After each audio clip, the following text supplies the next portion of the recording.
வார்த்தை ஒன்று மாம்சமானது, வாழ்வுக்கெல்லாம் ஜீவனானது. வார்த்தை ஒன்று மாம்சமானது, வாழ்வுக்கெல்லாம் ஜீவனானது.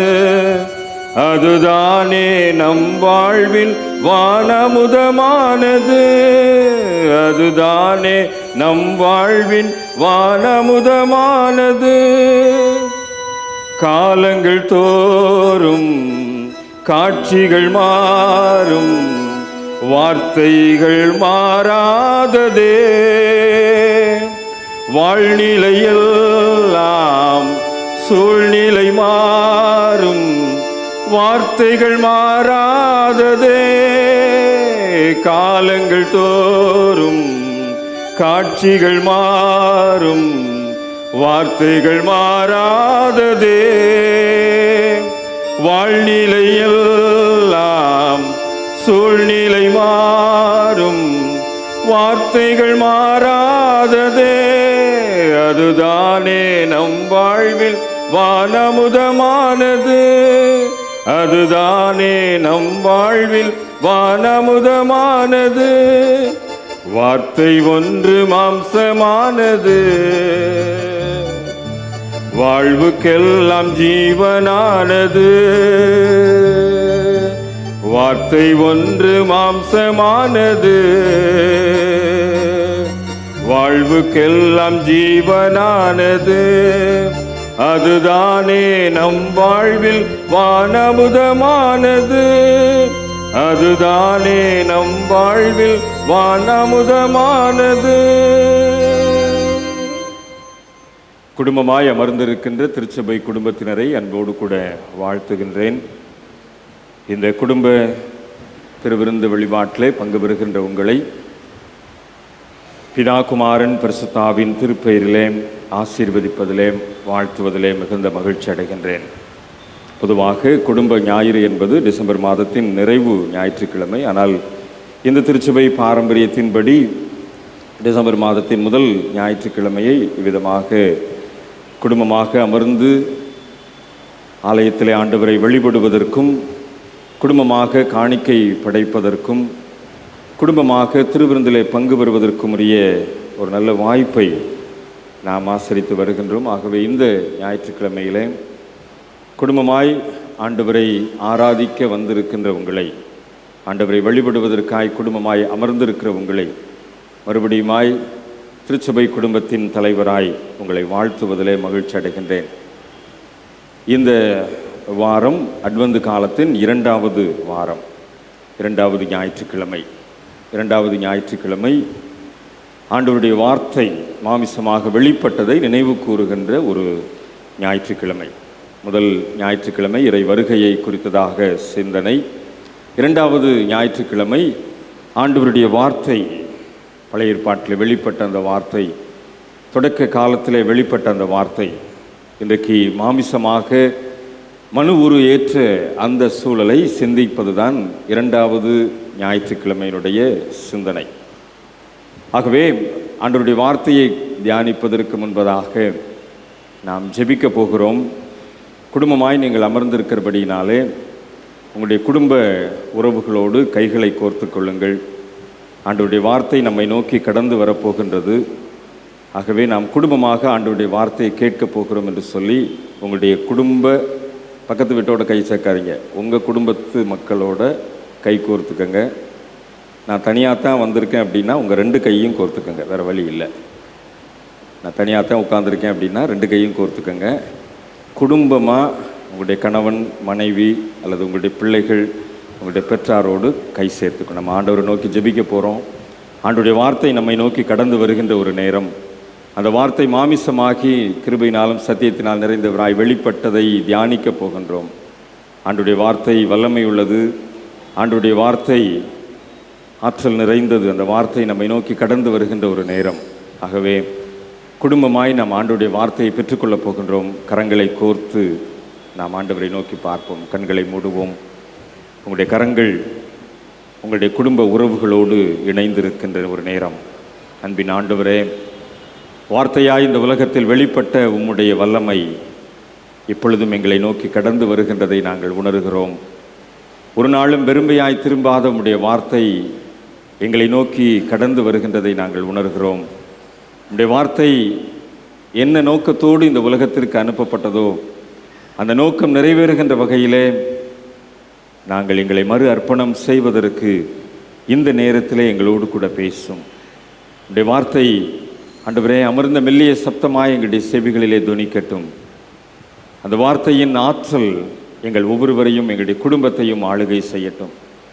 நீர் எங்களோடு கூட பேசுகிறதை, எங்களோடு கூட இடைப்படுகிறதை இந்த நேரத்திலே நாங்கள் குடும்பமாய், திருச்சபை குடும்பமாய் பெற்றுக்கொள்ள எங்களுக்கு அருள் தாரும். இயேசு என்ற வார்த்தையின் மூலமாய் செபிக்கிறோம் நல்ல பிதாவே, ஆமென். மறுபடியும் உங்களை வாழ்த்துகின்றேன். இந்த நாளில் நாம் சார்ந்திருக்கிற திருச்சபை நமக்கு கொடுத்திருக்கின்ற தலைப்பு அருமையான பிள்ளைகள் சொல்ல கேட்டோம். இருப்பு நிலையை சவால் செய்கின்ற இறை வார்த்தை. God's word challenges the status quo. நம்ம இந்த இருப்பு நிலைமை, இந்த சவால் விடுகின்ற உலகம், இந்த உலகத்தை எதிர்கொள்ளுகின்ற அல்லது இந்த உலகத்திற்கு சவால் விடுகின்றது தான் ஆண்டவருடைய வார்த்தை. அதைத்தான் நாம் 3 திருமறை பகுதிகளிலேயும் அருமையான மகிழ்விக்கும் மன்னா வசனத்தின் மூலமாகவும் நாம் புரிந்து கொண்டோம். நாம் இன்றைக்கு வாழ்கின்ற நிலைமை, அதை ஆண்டவருடைய வார்த்தை சவால் விட்டு நம்மை அழைக்கின்ற சூழ்நிலையை புரிந்து கொண்டவர்களாய் நாம் இந்த திருமறை பகுதிக்குள்ளாக நம்முடைய பயணத்தை நோக்கி பார்ப்போம் என்று சொன்னால், முதல் திருமறை பகுதியிலே அந்த வார்த்தை உணர்வை தருகின்ற வார்த்தையாக வெளிப்பட்டிருக்கிறதை 2 ராஜாக்கள் 22ஆம் அதிகாரத்தில் நாம் படிக்க கேட்ட முதல் திருமறை பகுதியிலே புரிந்து கொள்ள முடியும். இந்த வார்த்தை உணர்வை தூண்டுகின்ற அல்லது உணர்வை தருகின்ற ஒரு வார்த்தை. யோசியா அரசனுடைய காலம் அங்கே பதிவு செய்யப்பட்டிருக்கிறது. மிகவும் குறைந்த வயதிலே, 8 வயதிலே அரசாட்சியை பெற்றுக்கொண்ட ஒரு அரசன். அங்கே ஒரு ஆலய சீர்திருத்தம் நடைபெறுகின்றது. இந்த சீர்திருத்தத்தை அங்கே செயல்படுத்தின போது பிரதான ஆசாரியன், தலைமை குரு, திருச்சட்ட நூலை, நியாயப்பிரமாண புஸ்தகத்தை அரசனிடத்திலே கொண்டு வருகின்றார். அரசன் அந்த சாப்பான் என்கின்ற மனிதன் மூலமாக அதை வாசித்து காட்டச் சொல்லுகின்றார். இந்த சீர்திருத்த சூழ்நிலை எங்கே புறப்படுகிறது என்று சொன்னால், அந்த வார்த்தை வாசிக்கப்பட குறிப்பாக அந்த திருச்சட்ட நூல் வார்த்தைகள் வெளிப்பட யோசியா அரசனிடத்திலே ஒரு மாற்றம் வருகின்றது. ஒரு உணர்வு தூண்டப்படுகின்றது. அந்த தூண்டப்பட்ட உணர்விலே தன்னுடைய உடைகளை கிழித்துக் கொள்ளுகிறான். இதுநாள் வரைக்கும் தலைமுறையாய் வாழ்ந்து வந்த அவலமான சூழ்நிலையை நினைத்து பார்க்கின்றான். மனம் போன போக்கில் வாழ்ந்துவிட்ட நிலைப்பாடுகளை எண்ணி மனம் வருந்துகின்றான். அந்த வார்த்தை இந்த அரசனுடைய இருதயத்தை தூண்டி எழுப்புகின்றது. மனம் வருந்தினவனாய் அதை சரி செய்வதற்கு கடவுளுடைய திருவுள சித்தத்தின்படி முயற்சியை மேற்கொள்ளுகின்றான். அந்த முயற்சி தான் ஒரு மிகப்பெரிய சீர்திருத்தத்தின் சூழ்நிலையாக அந்த திருக்கோவிலிலே அமைந்தது. ஆண்டவரில் அன்பார்ந்தவர்களே, ஆண்டவருடைய சன்னிதானத்திலே ஆண்டவருடைய வார்த்தையை கேட்கும்படியாய் வந்திருக்கின்றோம். இந்த ஆண்டவருடைய வார்த்தை நம்முடைய உணர்வுகளை தூண்டி எழுப்புகின்ற வார்த்தையாய் மாத்திரமல்ல, ஒரு சீர்படுத்துகின்ற, செம்மைப்படுத்துகின்ற, நம்மை சரிப்படுத்துகின்ற வார்த்தையாய் அமைகின்றது. 3 திருமறை பகுதிகளை நாம் படிக்க கேட்கின்றோம். இந்த 3 திருமறை பகுதிகளையும் படிக்க கேட்கின்ற போது, இந்த நாளில் ஆண்டவர் நம்மோடு என்ன இடைபட போகின்றார் என்கின்ற ஒரு தொகுப்பு நிலைமையை புரிந்து கொள்ள முடியும். அதோடு கூட அந்த நாளின் அருளுரையிலே ஆண்டவருடைய வார்த்தையை நாம் செவிமடுக்கின்ற போது ஒரு சீர்கெட்ட நிலைமை மாற்றம் பெறுகிறது என்பதுதான் அன்றைக்கு யோசியா அரசனுடைய காலத்திலே நடைபெற்ற ஒரு நிகழ்வாக பதிவு செய்யப்பட்டிருக்கின்றது. குடும்பமாக அமர்ந்து ஆண்டவரை வழிபடுகின்ற அன்பால் இறை மக்களே, இந்த நாளில் இறை வார்த்தை நம்முடைய வாழ்வில் எத்தகைய தகவுகளை, மதிப்பீடுகளை ஏற்படுத்துகிறது என்பதை நாம் சற்றே சிந்தித்து பார்க்க அழைக்கப்படுகின்றோம். நம்முடைய குடும்பத்திலே இந்த இறை வார்த்தையின் ஆற்றல் நம்மை ஒரு புதுமை வாழ்வுக்கு நேராக, அல்லது நம்முடைய வாழ்வை சரி செய்து ஒரு நற்பேறு பெற்றவர்களாய் வாழ்வதற்குரிய சூழ்நிலைகளை உருவாக்குகின்றதா என்பது இன்றைக்கு நம் முன் வைக்கப்படுகின்ற ஒரு சவால். இன்றைக்கு நமக்கு கொடுக்கப்பட்டிருக்கின்ற தலைப்பு அதுதான், சவால் விடுகின்ற ஒரு உலகம். நம்மை பல நிலைமையிலே சவாலுக்கு அழைக்கின்ற ஒரு சூழ்நிலைகள். ஆனால் இதிலே ஆண்டவருடைய வார்த்தை மாத்திரம்தான் இந்த சவாலை எதிர்த்து நிற்பதற்கு, இந்த சவாலை மேற்கொள்வதற்கு, அல்லது இந்த சவாலை சந்திப்பதற்குரிய பலனை நமக்கு தரும் என்பதிலே சந்தேகமில்லை. ஒருவேளை ஒரு கேள்வியை கேட்டால் நீங்கள் எத்தனை பேர் சரியாக பதில் சொல்வீர்கள் என்று தெரியாது. இன்று காலையில் எத்தனை பேர் வேதத்தை வாசித்தீர்கள்? கோயிலுக்கு தானே போகிறோம், கோயிலில் பிரசங்கம் தானே கேட்க போகிறோம், கோயிலில் பைபிளை தானே தூக்கிட்டு போகிறோம். இன்றைக்கு காலையில் நீதிமொழிகள் வாசிக்கின்ற பழக்கம் அநேகருக்கு உண்டு. 7ஆம் அதிகாரம் முதல் வாசனம் என்ன சொல்லுது? இன்னைக்கு காலையில் வாசித்திருப்பீங்கல்ல, வாஸ்தவங்களுக்கு தெரியும், வாசிக்காதவங்க மேலைங்களையும் தான் பார்ப்பீங்க. நீதிமொழிகள் 7:1 என்ன சொல்லுது? வாசிங்க பார்ப்போம். நீதிமொழிகள் 7:1, என் வார்த்தைகளை காத்து கட்டளைகளை பத்திரப்படுத்து. இன்னைக்கு காலையில் ஒரு நீதிமொழிகள் ரெகுலராக வாசிக்கிறவங்களுக்கு இந்த 7ஆம் தேதி காலையில் 1வது வசனம் அதைத்தான் சொல்லி இருக்குது. வார்த்தைகள், ஆண்டவருடைய கட்டளைகள், அதை காத்து கொள்ள வேண்டும், அதை பத்திரப்படுத்த வேண்டும். எல்லாருக்கும் தனிப்பட்ட முறையில் வேதாகமம் இருக்கும், அதில் எந்த விதமான சந்தேகம் இல்லை. ஏன்னா நம்ம பாரம்பரியமான கிறிஸ்தவ குடும்பத்தை சார்ந்தவர்கள், பெருமைக்காக கூட பைபிள் வாங்கி வச்சுருப்போம். ஆனால் அதை திறக்கிறோமா, வாசிக்கிறோமா? காலையும் மாலையும் வாசிக்கிறோமா? ஒரு நாளைக்கு 3 வேளை சாப்பிட்றோமே, அட்லீஸ்ட் 2 நேரமாவது வேதத்தை வாசிக்கிறோமா? இன்றைக்கு இந்த கடவுளுடைய வார்த்தையை பற்றி தியானிக்கின்ற இந்த அட்வென்ட் 2வது ஞாயிற்றுக்கிழமையிலே கண்டிப்பாக நாம் இதை சிந்தித்து பார்க்க வேண்டிய அவசியம் நமக்கு இருக்கிறது. எத்தனை பெற்றோர் உங்களுடைய பிள்ளைகள் வேதத்தை வாசிக்கிறார்களா என்று கவனிக்கின்றீர்கள்?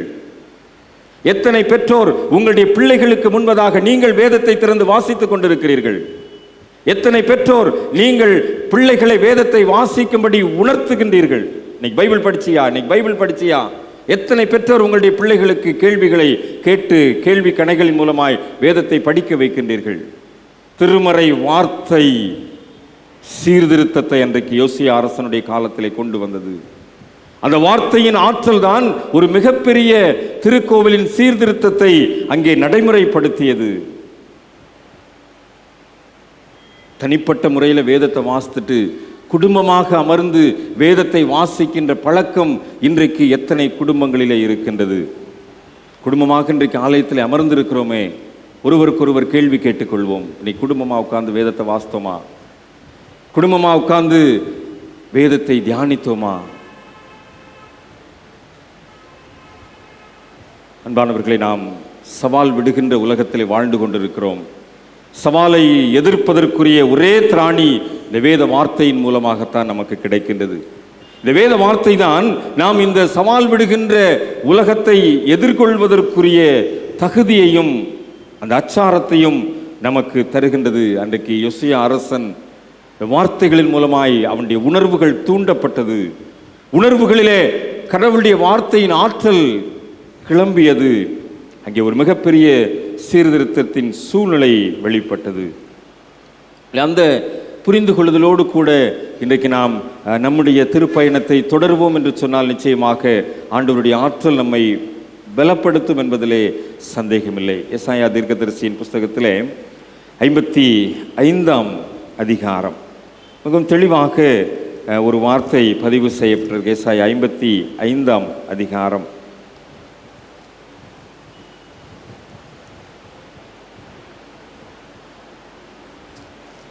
11வது வசனம் வாசிங்க.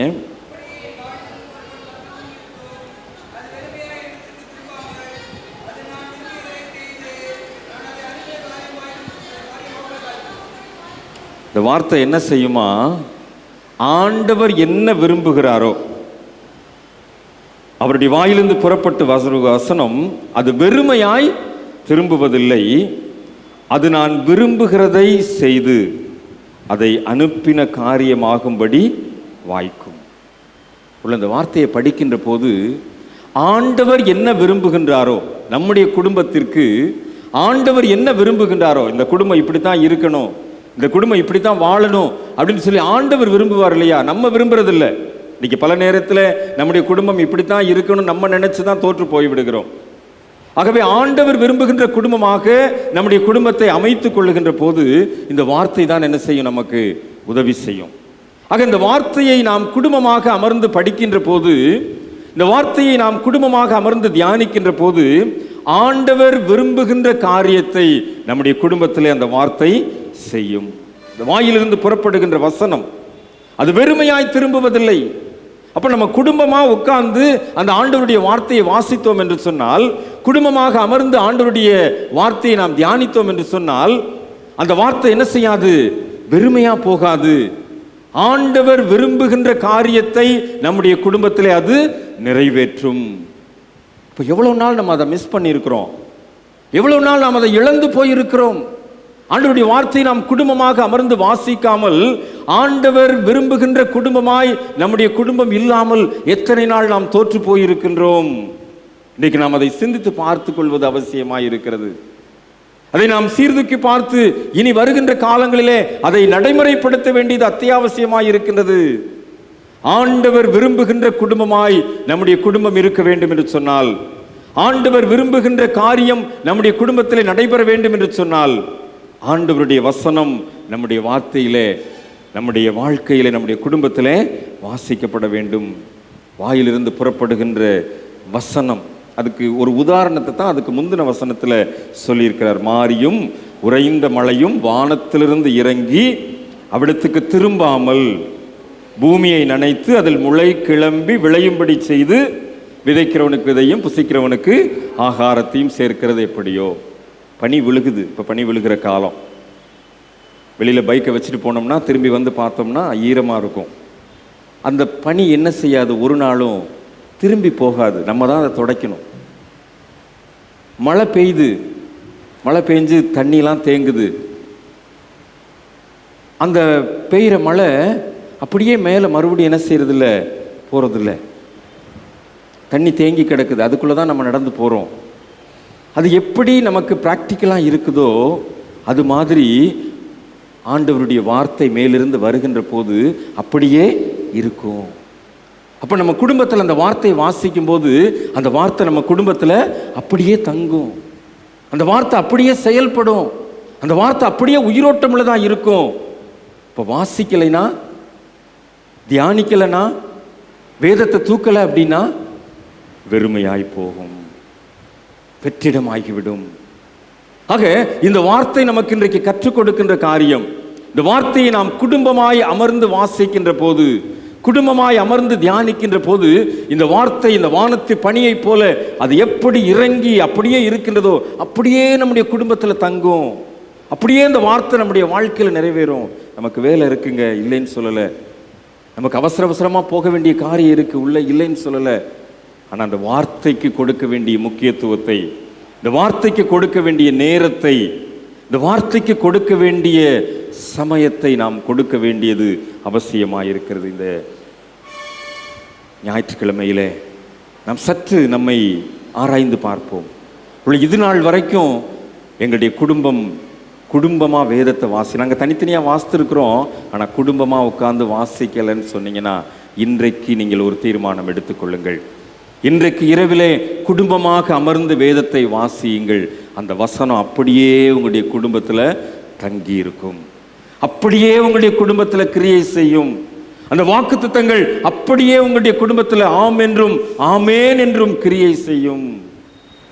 அதை ஒரு வெளுத்த நாள் மிஸ் பண்ணியிருந்தீங்கன்னா இன்னைக்கு பிராக்டிஸ் பண்ண ஆரம்பிங்க. இன்னைக்கு அதை பழக்கப்படுத்தி கொள்ளுங்க. குடும்பமாக அமர்ந்து வேதத்தை வாசிக்கின்ற போது, குடும்பமாக அமர்ந்து வேதத்தை நீங்கள் கையில் எடுக்கின்ற போது, அந்த உறைந்த பனி எப்படி தங்கி இருக்கிறதோ, அந்த மழை எப்படி அப்படியே இறங்கி வருகின்றதோ, அதே போல உங்களுடைய குடும்பத்திலே ஆண்டவருடைய வார்த்தை அது அப்படியே செயல்படும். அது அப்படியே அற்புதத்தை செய்யும், அதிசயத்தை செய்யும்.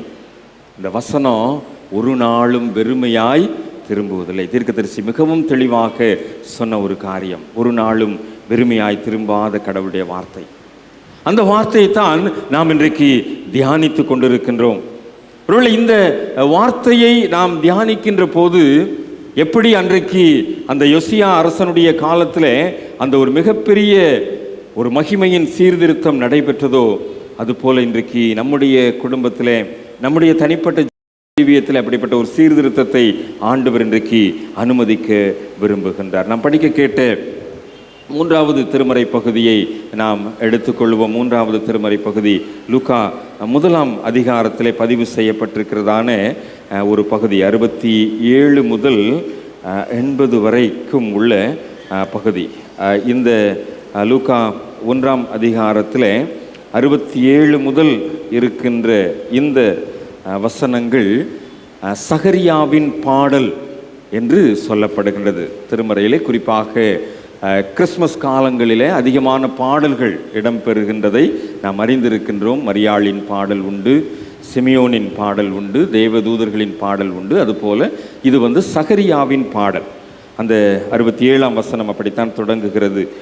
அவனுடைய தகப்பனாகிய சகரியா பரிசுத்த ஆவியினாலே நிரப்பப்பட்டு தீர்க்க தரிசனமாக அவன் பாடுகின்ற ஒரு பாடல் தான் அந்த பகுதியிலே சொல்லப்பட்டிருக்கிறது.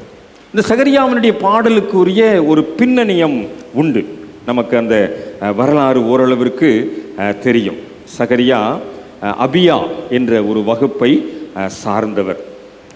ரொம்ப சுருக்கமாக சொல்லணும் அப்படின்னா, இது நிறைய வரலாறு, இதோட ஹிஸ்ட்ரி நிறைய இருக்குது. ஆனால் அந்த நாட்களிலே கிட்டத்தட்ட 20,000 பேர் இந்த ஆசாரிய பணிவிடையின் சூழ்நிலையிலே அழைக்கப்பட்டவர்களாக இருந்தார்கள். இவர்களை 24 பிரிவுகளாக பிரிக்கின்ற ஒரு சூழ்நிலை உண்டு. அதில் 840 பேர் அடங்கி 24 பிரிவுகளாக பிரிப்பார்கள். இதில் ஒரு குழுவினர் சிறையிருப்பின் காலத்தில் அழிந்து போய்விட்டார்கள். பின்பு எஸ்ராவின் காலத்தில் மறு சீர்திருத்தம் அடைந்து 24 பிரிவுகளாக பிரிக்கப்பட்டதில் நீங்கள் ஒருவேளை பார்த்தீங்கன்னா ஆரோனுடைய குமாரர், எலியேசருடைய குமாரர், இத்தாமாருடைய குமாரர் என்று சொல்லி அந்த புத்திரர்கள் பிரிவு இருக்கும். அதில் 24 குழுவினர்கள். இதில் இத்தாமார் 8 பேர். அந்த 8 பேரில் 8வது பேராக இருந்தவர் தான் அபியா. இந்த அபியாவினுடைய வகுப்பை சேர்ந்தவர் தான் இந்த சகரியா. ஆசாரிய பணிவிடை செய்கின்றாங்க. இந்த 20,000 பேர் லிஸ்ட்டில் இவங்களுக்கு வாய்ப்பு எப்போ கிடைக்கும்னா, ஓல்டேஜில் தான் கிடைக்கும். சிலருக்கு கிடைக்காமலே போகும். அதாவது அந்த தூபம் காட்டுகின்ற பணி, அந்த ஆசாரிய வகுப்பிலே அவர்கள் இருந்தாலும் அந்த தூபம் காட்டுகின்ற பணி ஒரு சிலருக்கு கிடைக்காமலே போயிடும். அதனால் சகரியாவுக்கு வயது முதிர்ந்த சூழ்நிலையிலே அந்த வாய்ப்பு கிடைத்தது. அப்படிதான் அந்த தூபம் காட்டுகின்ற பணியை சகரியா செய்து கொண்டிருக்கு. ஏன்னால் 20,000 பேர், அதில் இவருக்கு எப்படியோ அந்த வயதான காலத்தில் அந்த வாய்ப்பு கிடைச்சிருது. ஒரு முறை தான் கிடைக்கும், அதுக்கப்புறம் கிடைக்காது. அப்படி கிடைக்க பெற்றவர் இந்த சகரியா. அந்த வாய்ப்பை பயன்படுத்தி தூபம் காட்டுகின்ற ஒரு சூழ்நிலை. அப்போ 1ஆம் அதிகாரத்தில் முதல் பகுதியிலே அந்த இது சொல்லப்பட்டிருக்கிறது. 8ஆம் வசனத்தில் 1:8 சொல்லப்பட்டிருக்கிறது. தன் ஆசாரிய வகுப்பின் முறைப்படி தேவ சந்நிதியிலே ஆசாரிய ஊழியம் செய்து வருகிற காலத்தில் ஆசாரிய ஊழிய முறைமையின்படி அந்த 20,000 பேரில் 240 பேரில் அந்த 8வது வகுப்பில் அவனுக்கு இருந்த முறைமையின்படி கிடைத்த அந்த வாய்ப்பின் அடிப்படையில் அந்த வகுப்பின் முறைமைப்படி தேவ சன்னிதானத்தில் அன்றைக்கு நிற்கின்றான். அப்போ இவனுடைய குடும்பத்தை பற்றி அதுக்கு முன்னாடி சொல்லப்பட்டிருக்கிறது. குடும்பம், எலிசபெத் அவருடைய மனைவி. இந்த சகரியாவும் எலிசபெத்தும் கண்டிப்பாக ஒவ்வொரு ஆசாரியருமே தங்களுக்கு தங்கள் ஜீவிய காலத்திற்குள்ளதாக தூபம் காட்டுகின்ற வாய்ப்பு கிடைக்க வேண்டும் என்று சொல்லி ஜெபிப்பார்கள்.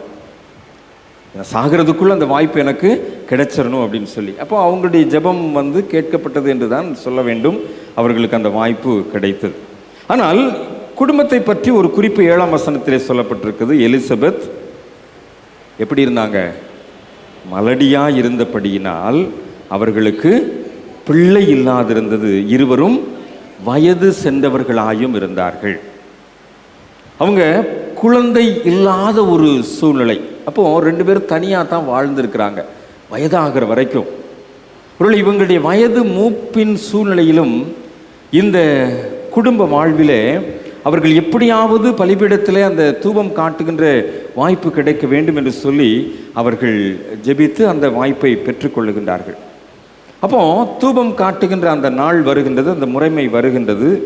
அந்த சூழ்நிலையிலே தேவாலயத்துக்குள் பிரவேசித்து தூபம் காட்டுக்குரிய சீட்டை பெற்று தூபம் காட்டுகின்ற வேளையிலே ஜனங்கள் எல்லாரும் கூட்டமாய் வெளியே ஜெபம் பண்ணி கொண்டிருக்கிறார்கள். அப்பொழுது ஒரு அதிசயம் நடக்கிறது.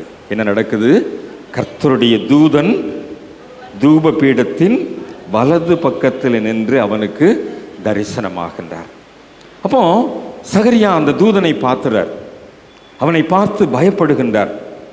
அப்போ தூதன் சொல்லுகின்றார், சகரியாவே பயப்படாதே, உன் வேண்டுதல் கேட்கப்பட்டது. இந்த வேண்டுதல் கேட்கப்பட்டதில் 2 அர்த்தம் இருக்குது. ஒன்று, வாய்ப்பு கிடைக்கலன்னு காத்திருந்த உனக்கு கிடைச்சிருச்சு ஒன்று. இப்போ இன்னொரு வேண்டுதல், அதுதான் போத். உன் வேண்டுதல் கேட்கப்பட்டது, உன் மனைவியாகிய எலிசபெத் உனக்கு ஒரு குமாரனை பெறுவாள், அவனுக்கு யோவான் என்று பெயரிடுவாயாக, உனக்கு சந்தோஷமும் மகிழ்ச்சியும் உண்டாகும், அவன் பிறப்பு நிமித்தம் அநேகர் சந்தோஷப்படுவார்கள். இந்த சந்தோஷம்ன்ற வார்த்தையும் மகிழ்ச்சின்ற வார்த்தையும் ஒரே அர்த்தத்தை குறிக்கக்கூடியதுதான். ஆனால் அடுத்தடுத்து பயன்படுத்தப்பட்டிருக்கிறது என்று சொன்னால் அந்த வார்த்தை உறுதிப்படுத்தப்பட்டிருக்கிறது என்ற அர்த்தம். வேதத்திலே எங்கெல்லாம் ஒரே அர்த்தம் தரக்கூடிய 2 வார்த்தைகள் அடுத்தடுத்து பயன்படுத்தப்பட்டிருக்கிறதோ அங்கெல்லாம் அந்த வார்த்தை உறுதிப்படுத்தப்பட்டிருக்கிறது. ஆக சகரியாவுக்கு ஒரு உறுதிப்பாடு. என்ன உறுதிப்பாடு? மலடியாயிருந்த எலிசபெத்து குமாரனை பெறப்போகிறாள். இப்போ சகரியாவுக்கு சந்தேகம் வந்துருச்சு. என்ன சந்தேகம்? இது நடக்குமா? இப்படி தாங்க பல நேரத்தில் நம்ம ஆண்டவரை என்ன செஞ்சிடறோம்? சோதிச்சிடறோம். அந்த வார்த்தை நம்மிடத்தில் வருகின்ற போது மாரியும் உறைந்த பனியும் பூமியில் இறங்கி வந்து பூமியை நனைத்து முளை கிளம்பி விதை விதைக்கின்றவனுக்கு பலனை தருகின்றதை போல அந்த வார்த்தை வெறுமையாய் திரும்புவதில்லை என்று தீர்க்கதரிசி திருவுளம் பற்றி இருக்கிறார். ஆனால் இந்த வார்த்தை பல நேரத்திலே நம்மை நோக்கி கடந்து வருகின்ற போது நாம் சந்தேகப்பட்டு விடுகிறோம், நாம் அதைரியப்பட்டு விடுகிறோம். இது நாள் வரைக்கும் நடக்காது, இனிமேலாம் நடக்க போகுது. இவ்வளவு நாள் இல்லை, இனிமேலாம் இப்படி நான் அப்படியே பழகிட்டேன் அப்படின்னு சொல்லி. ஆனால் ஆண்டவர் உங்களுடைய குடும்பத்தை குறித்து உங்களுடைய எதிர்காலத்தை குறித்து திட்டம் தீட்டி இருப்பது அவருடைய வேலை எப்பொழுது வருகின்றதோ அப்பொழுதுதான் அதை நிறைவேற்றுவார். பிதாவானவர் தம்முடைய ஆதீனத்திலே வைத்திருக்கின்ற காலங்களையும் வேலைகளையும் அறிவது நமக்கு அடுத்ததல்ல. அவர் எப்போ நினைக்கிறாரோ அப்பதான் செய்வார். சகரியாவுக்கும் எலிசபெத்துக்கும் வயதானதுக்கு பிற்பாடு தான் அதை செய்ய நினைக்கிறார். இதே தான் பழைய ஏற்பாட்டில் ஆபிரகாமுக்கு செஞ்சார். ஆபிரகாமும் சாராயும் அங்கே வயது முதிர்ந்த சூழ்நிலை. சாராள் சிரிச்சிட்டாங்க, என்னையா அது இப்படி போய் சொல்லிடுறீங்களே, இவ்வளவு வயதான காலத்திலையா? இது சயின்டிபிக்கலாக ப்ரூஃப் ஆகுமா? நடக்குமா? நடக்கும். நடந்தது. ஆபிரகாமுக்கு நடந்தது, இங்கே சகரியாவுக்கும் அது நடக்கின்றது. அப்போ நீ சந்தேகப்பட்டில அப்படின்னு சொல்லி ஆண்டவர் என்ன செஞ்சிட்டாரு? சகரியாவோட வாய்க்கு பூட்டு போட்டார். ஓ, நீ வாயை திறந்தா தானே நீ அதைரியமாக பேசுவ, சந்தேகமாக பேசுவ. வாயை கட்டி வச்சுறேன். ஒரு நாள் 2 நாளில் இந்த குழந்தை வயிற்றில் வளர்கிற வரைக்கும் 9 மாதம் வாயை கட்டி வச்சிட்டார். கட்டப்பட்ட வாயோடு தான் இருந்தான். அந்த குழந்தை பிறந்தது. அந்த குழந்தைக்கு பேர் வைப்பதற்கு அவங்க ஆசாரிய முறைமையின்படி அவங்க லிஸ்ட்டு தயார் பண்ணிக்கிட்டு இருக்காங்க. அப்போ தான் சகரியா செய்கை காட்டி என்ன செய்கிறாரு? பலகையை வாங்கி யோவான் அப்படின்னு எழுதார். உடனே ஆண்டவர் அந்த கட்டுகளை திறந்தார். அல்லேலூயா. இந்த ஆண்டவருடைய வார்த்தை கடந்து வருகின்ற போது இந்த ஆண்டவருடைய வார்த்தையின் வல்லமை கடந்து வருகின்ற போது எது இயலாதது என்று நாம் நினைக்கின்றோமோ அது இயலும். எது நடக்காது அப்படின்னு நினைக்கிறோமோ அது நடக்கும். எது முடியாதுன்னு நினைக்கிறோமோ அது முடியும். அதுதான் ஆண்டவருடைய வார்த்தையில் இருக்கின்ற வல்லமை. சகரியாவினுடைய குடும்பம் ஆசாரிய முறைமையின்படி அவர்கள் அந்த தகுதியை பெற்றவர்கள் தான். ஆனால் அவர்களுடைய குடும்பத்திலே ஒரு வெறுமை காணப்பட்டது. அவருடைய குடும்பம் பாலைவனமாய் இருந்தது.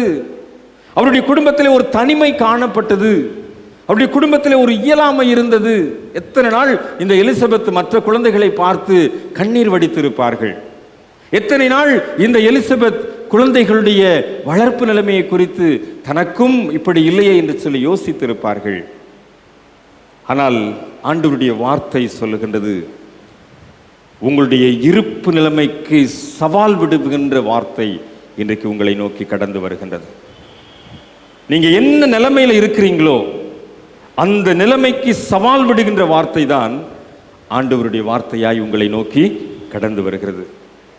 இன்றைக்கு அந்த வார்த்தையை நீங்கள் சரியாய் பெற்றுக்கொள்வீர்கள் என்று சொன்னால் உங்களுடைய வாழ்க்கையில் இருக்கின்ற வெறுமையை மாற்றுவதற்கு, உங்களுடைய வாழ்க்கையில் இருக்கின்ற இயலாமையை மாற்றுவதற்கு, உங்களுடைய வாழ்க்கையில் இருக்கின்ற தனிமையை மாற்றுவதற்கு இந்த ஆண்டவர் வல்லமையுள்ளவர் என்பதிலே சந்தேகமில்லை. அந்த வல்லமையுடையவர் மகிமையானவைகளை செய்தார் என்பதுதான் மரியாளின் பாடலில் வெளிப்படுகின்ற ஒரு மிகப்பெரிய வார்த்தை.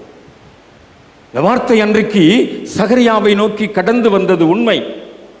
அதே வார்த்தை ஜீவனுள்ள வார்த்தையாய் இன்றைக்கும் நம்முடைய வெறுமையான நிலைமையை நோக்கி கடந்து வருவது உண்மை.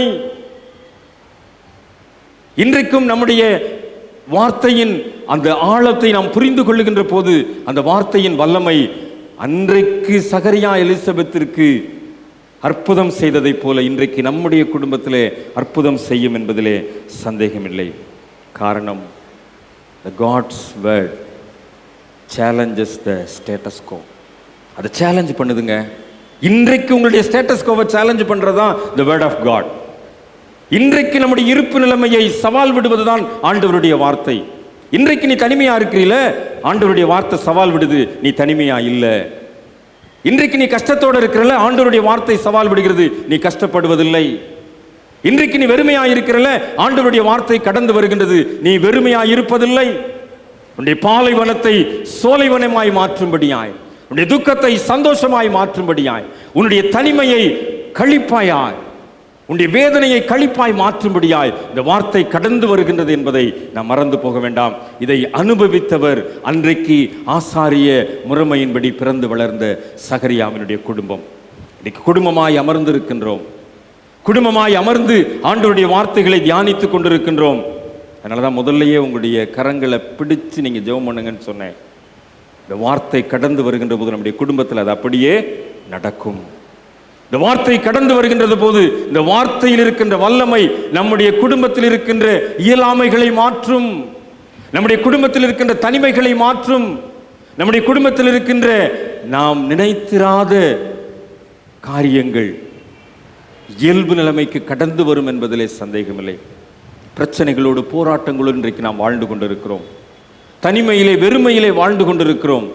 சொல்ல முடியாத துன்ப நிலைமையிலே வாழ்ந்து கொண்டிருக்கிறோம். ஆனால் ஆண்டவருடைய வார்த்தை இந்த உன்னுடைய நிலைமையெல்லாம் மாற்றம் பெறும் என்பதுதான் சவால் விடுகின்ற வார்த்தையாய் நம்மை நோக்கி கடந்து வருகின்றது. அன்றைக்கு சகரியாவினுடைய குடும்பத்திலே அற்புதத்தை செய்த அந்த வார்த்தை, அன்றைக்கு சகரியாவினுடைய குடும்பத்திலே அதிசயத்தை நடப்பித்த அந்த வார்த்தை, கடவுளிடத்தில் இருந்த அந்த வார்த்தை, ஆதியாகமம் முதல் அதிகாரத்தில் நாம் அதைத்தான் பார்க்கிறோம். யோவான் 1ஆம் அதிகாரத்தில் அதைத்தான் பார்க்கிறோம்.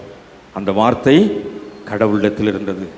அந்த வார்த்தை கடவுளாய் இருந்தது. அந்த வார்த்தை கடவுளோடு கூட இருந்தது. அந்த வார்த்தை தான் யோவான் 1:14 சொல்லுகிறது, மாமிசமாகி கிருபையினாலும் சத்தியத்தினாலும் நிறைந்தவராய் நமக்குள்ளே வாசம் பண்ணினார். அந்த வார்த்தையைத்தான், அந்த மாமிசத்தை தான் நற்கருணையின் வடிவிலே இன்றைக்கு நாம் பெற்றுக்கொள்ள இருக்கிறோம். அந்த வார்த்தையின் அந்த மாமிசத்தின் ஆற்றலை நாம் நற்கருணையின் வடியிலே சுதந்திரித்துக் கொள்ளுகின்ற போது அந்த வார்த்தையின் வல்லமை அப்படியே நமக்குள்ளாக கிரியை செய்யும் என்பதிலே சந்தேகமில்லை. இந்த வார்த்தையினுடைய வல்லமை ஒருவேளை அந்த அந்த இந்த பவர், அதுக்கு எதிர்த்து நிற்பதற்கு எந்த சக்தியும் இல்லைங்க. அதனால தான் இந்த தலைப்பை அப்படியாக அமைத்திருக்கிறார்கள். இந்த சேலஞ்சஸ் யுவர் ஸ்டேட்டஸ் கோ. உங்களுடைய ஸ்டேட்டஸ் கோவை சேலஞ்சு பண்ணுறது த வேர்ட் ஆஃப் காட் மாத்திரம்தான். வேறு எதுவும் சேலஞ்சு பண்ணவே முடியாது. ஆக இன்றைக்கு நம்முடைய இருப்பு நிலைமைக்கு அந்த அளவுக்கு அந்த வார்த்தையினுடைய அந்த பவர், அந்த வல்லமை இருக்கிறதை மறந்து போய்விடக்கூடாது. நம்ம நடைமுறையில் நம்ம பார்த்துருப்போம், அந்த பிரதான ஆசாரியத்துவத்தினுடைய ஆற்றலை நம்ம பார்த்துருப்போம்.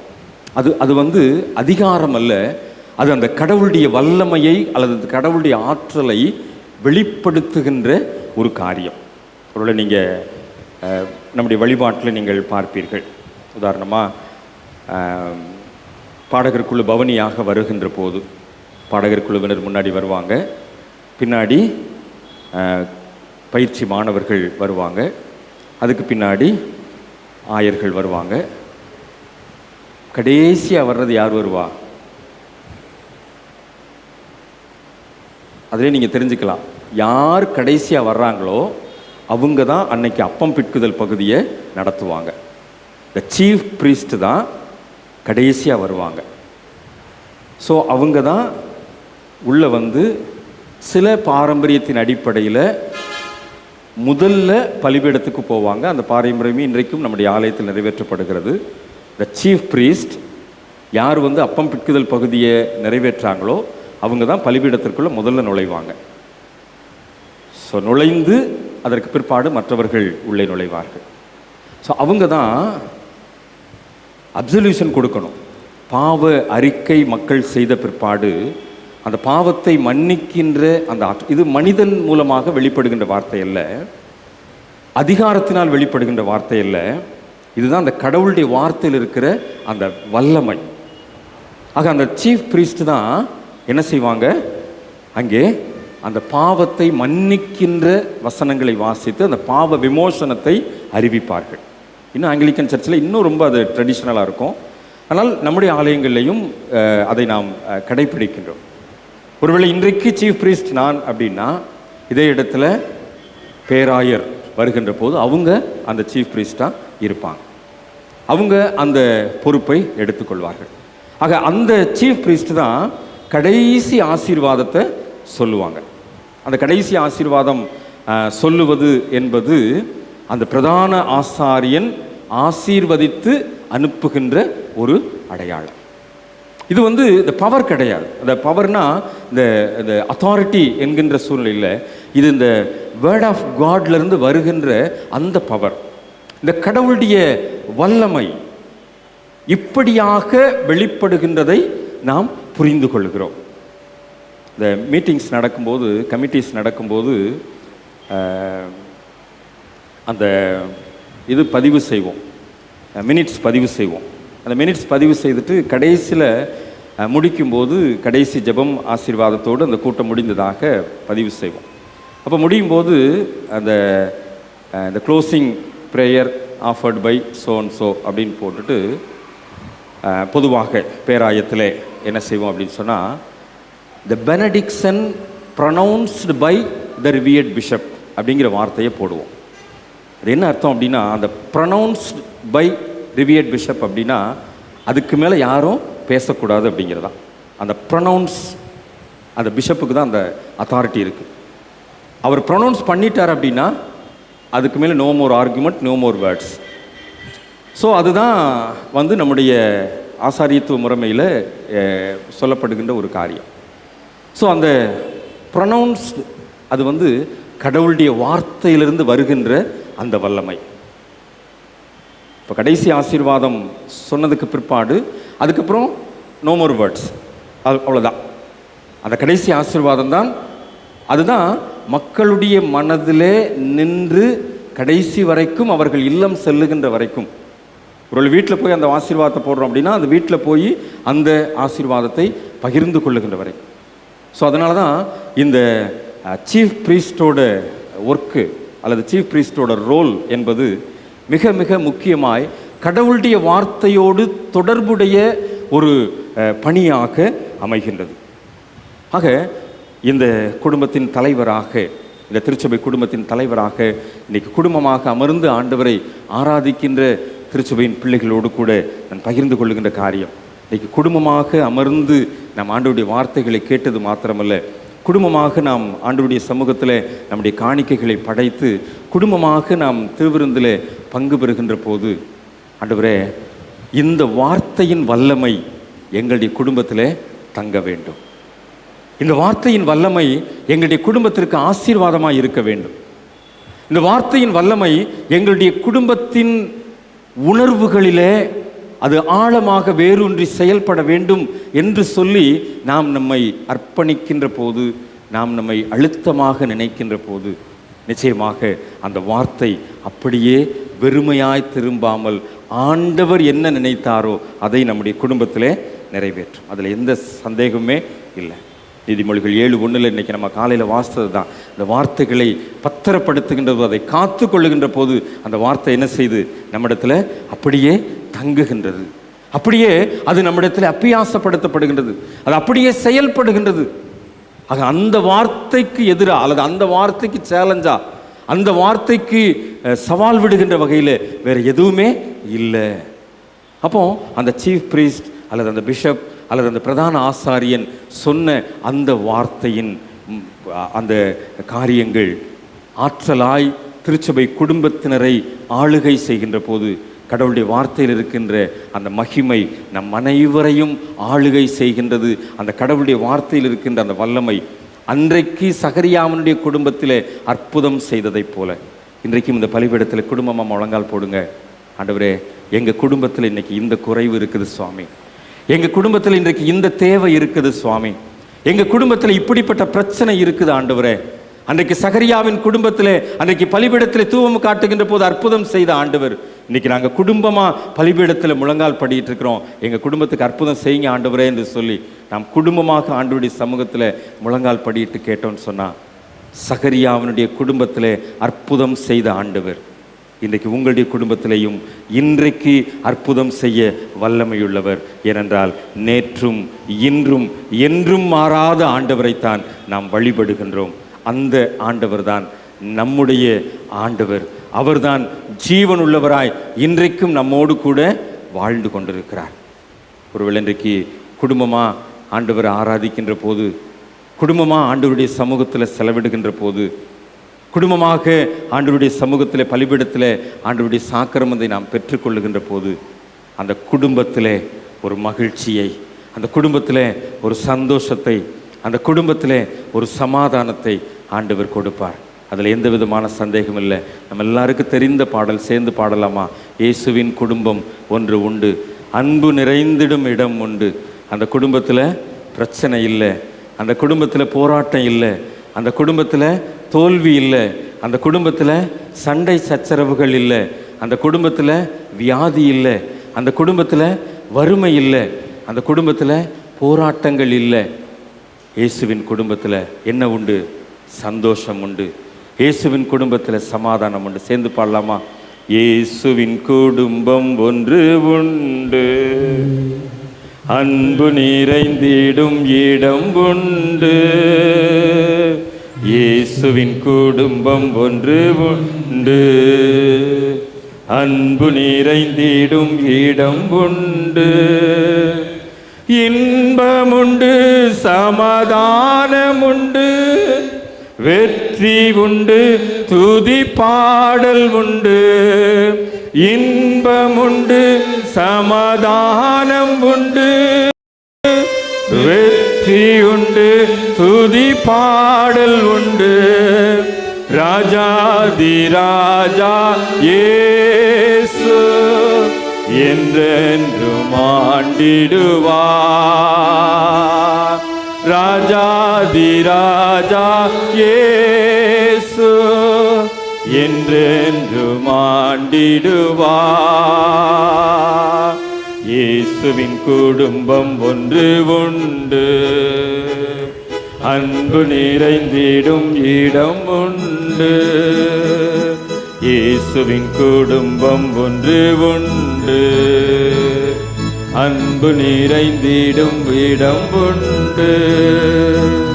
வியாதி இல்லை அங்கு, வறுமை இல்லை, கடன்கள் இல்லை அங்கு, தோல்வி இல்லை.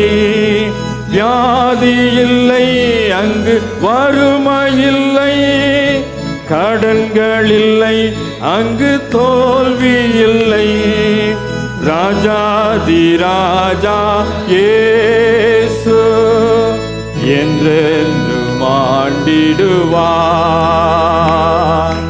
ராஜாதி ராஜா இயேசு என்றென்றும் ஆண்டிடுவார்.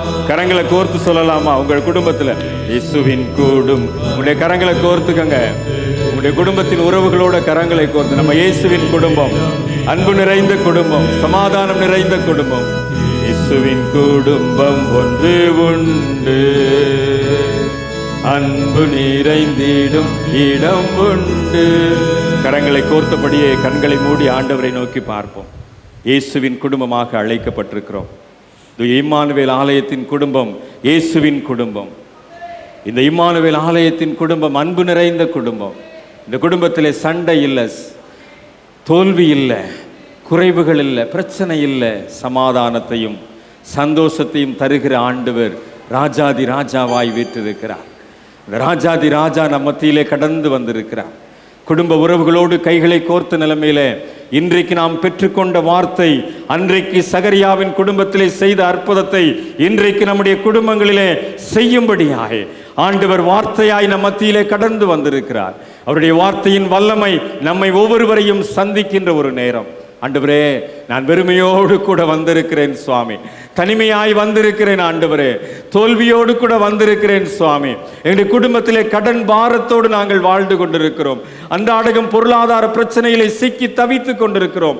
எங்களுடைய குடும்பத்திலே சொல்ல முடியாத பிரச்சனை, எங்களுடைய குடும்பத்திலே சொல்ல முடியாத வேதனை, எங்களுடைய குடும்பத்திலே தோல்விகள், எங்களுடைய குடும்பத்திலே நாங்கள் சொல்ல முடியாத கண்ணீரின் பள்ளத்தாக்குகள். இன்றைக்கு உங்களுடைய குடும்பத்திலே ஆண்டவருடைய வார்த்தை கடந்து வருகின்றது. இன்றைக்கு உங்களுடைய குடும்பத்தை நோக்கி ஆண்டவருடைய வார்த்தை கடந்து வருகின்றது. சகரியாவின் குடும்பத்திற்கு செய்த அதே அற்புதம் இன்றைக்கு பலிபீடத்திலே ஜெபிக்கின்ற போது உங்களுடைய குடும்பத்திலேயும் நிறைவேறும் என்பதிலே சந்தேகமில்லை. இன்றைக்கு உங்களுடைய குடும்பத்திலேயும் அதே அற்புதம் நடக்கும் என்பதிலே சந்தேகமில்லை. மலடியை பிள்ளை தாட்சியாய் மாற்றினது உண்மை என்று சொன்னால், வயது முதிர்ந்த சூழ்நிலையிலே எலிசபெத்து குழந்தையை ஏந்தினது உண்மை என்று சொன்னால், இன்றைக்கும் வெறுமையாய் வந்திருக்கின்ற பாத்திரங்களை, இன்றைக்கும் காலியாய் இருக்கின்ற பாத்திரங்களை ஆண்டவர் நிரம்பி வழிவதற்கும் பொங்கி வழிவதற்கும் கிருபை செய்ய போகின்றார். அவருடைய வார்த்தை அதைத்தான் இன்றைக்கு சொல்லுகின்றது. அந்த வார்த்தை இன்றைக்கு நம்மை நோக்கி கடந்து வந்திருக்கின்றது. அன்பின் ஆண்டவரே, உடைய வார்த்தைக்காக நன்றி செலுத்துகிறோம் சுவாமி.